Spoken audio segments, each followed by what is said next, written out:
नमस्कार, good news today देख रहे हैं आप। आपके साथ मैं हूं नवजोत रंधावा। शाम के 4 बज चुके हैं और वक्त है हमारे खास कार्यक्रम ये हुई ना बात का।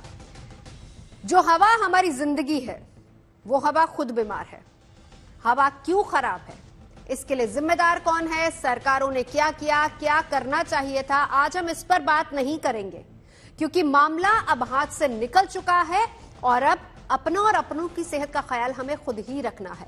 तो आज बात सीधे डॉक्टर से होगी, समाधान की बात करेंगे। देखिए, बाहर का हाल तो यह है कि हवा में प्रदूषण ने घुलकर जिंदगी पर सबसे बड़ा धावा बोल दिया है। दिल्ली की अगर बात की जाए तो यहां पर कुछ इलाकों में हवा की गुणवत्ता का स्तर बहुत ज्यादा खराब है।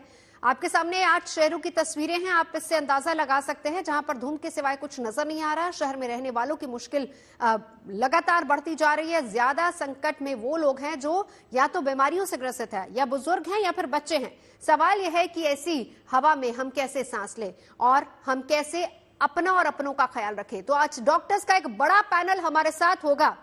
हम आपको बताएंगे कि किस तरीके से आप अपनी सेहत का ख्याल रख सकते हैं। डॉक्टर विश्रुत, अब आपके पास आते हुए सबसे ज्यादा वल्नरेबल है बच्चे। आज ही कोर्ट ने ऑर्डर दिया है। अभी तक तो ग्राफ 4 की पाबंदियों के तहत केवल दिल्ली में ही ऑर्डर था कि छोटे बच्चों के लिए स्कूल बंद है, लेकिन आज 12वीं तक के बच्चों के लिए कोर्ट का ऑर्डर आ गया, स्कूल बंद होगा। दूसरी बात, ये ऑर्डर दिल्ली एनसीआर में लागू होगा, यानी बच्चे सबसे ज्यादा वल्नरेबल हैं। क्या सिम्टम्स बच्चों में आ सकते हैं, कितना घातक है ये प्रदूषण बच्चों के लिए?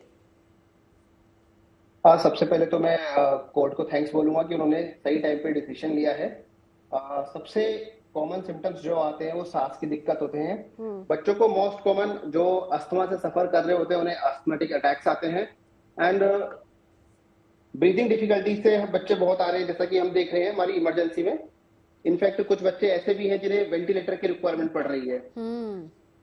ठीक है। एंड ब्रीदिंग डिसऑर्डर्स, जिसमें से कि सांस तेज चलती है, ऑक्सीजन लेवल्स डाउन हो जाते हैं। तो ये सब इश्यूज के प्रॉब्लम्स, ये सब इश्यूज सबसे ज्यादा आ रहे हैं बच्चों में। एंड कुछ माइनर प्रॉब्लम्स होती है, लाइक आंखों के इन्फेक्शन, आई एलर्जीज हो गई, एलर्जी कंजंक्टिवाइटिस, ये सब।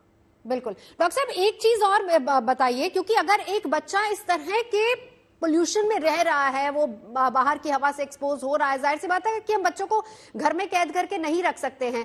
उनकी ग्रोथ पर कितना असर होता है, क्योंकि ग्रोइंग एज है बच्चों की, बच्चों को तो बाहर जाना है, वो एक्सपोज होते हैं इस तरह के प्रदूषण से।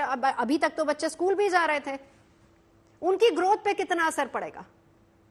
बट जैसे कि एयर क्वालिटी अभी इतनी वर्सन हो चुकी है, तो बेटर है कि इंडोर्स ही रहे, क्योंकि बाहर जाने से आपके रिकरेंट वीजिंग, जिसे हम नॉर्मल भाषा में निमोनिया बोलते हैं, उसकी चांसेस बहुत ज्यादा है। तो for the time being it's better to stay indoors. And pollution से अगर रिकरेंट एपिसोड्स होते हैं ऐसे, तो उस पर ग्रोथ भी सिग्निफिकेंटली इफेक्ट हो सकती है। अब आपके पास आते हुए कॉमन फ्लूज भी चल रहे हैं, और क्या फ्लू की कोई स्पेशल मेडिसिन या फिर कोई वैक्सीन है बच्चों को लगवाने की जरूरत है या नहीं? कैसे ख्याल रखे बच्चों का? कोई टिप्स बच्चों के लिए? हाँ, हर साल एक एनुअली इन्फ्लुएंजा का शॉट रिकमेंडेड होता है। अगर आई रिकमेंड कि सब लोग बच्चे लगवाएं, स्पेशली जो 5 साल से छोटे बच्चे होते हैं। एंड फ्लू भी काफी ओवरलैप कर रहा है इस सीजन में, एंड ऑब्वियसली पॉल्यूशन के साथ फ्लू वर्सन हो जाता है। तो देयर आर सम केसेस जिनमें H1N1 पॉजिटिव आ रहा है, एंड ट्रीटमेंट उसके लिए ओसेल्टामावीर होती है। तो किसी को अगर ऐसे सिम्टम्स है तो वो अपने पीडियाट्रिशियन से कंसल्ट करें and follow their pediatrician advice. जी, डॉक्टर पंकज, आपसे जानना चाहूंगी कैसे ख्याल रखें स्किन और बालों का?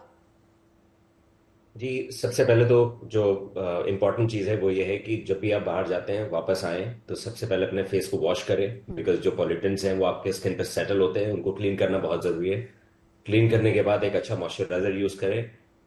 बाहर जाते वक्त फेस वॉश करें, एक अच्छा मॉइस्चराइजर लगाएं, जिससे कि जो भी पॉल्यूटेंट्स आपकी स्किन पे सेटल हो रहे हैं वो मॉइस्चराइजर में ट्रैप हो, रादर देन वो आपकी स्किन में डायरेक्टली अंदर जाए।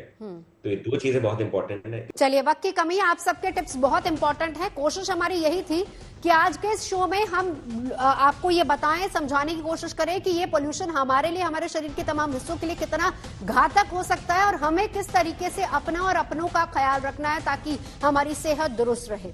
साथ ही साथ कोशिश ये भी होनी चाहिए कि अपनी तरफ से एक कोशिश की जाए कि इस पोल्यूशन को हम न बढ़ाएं।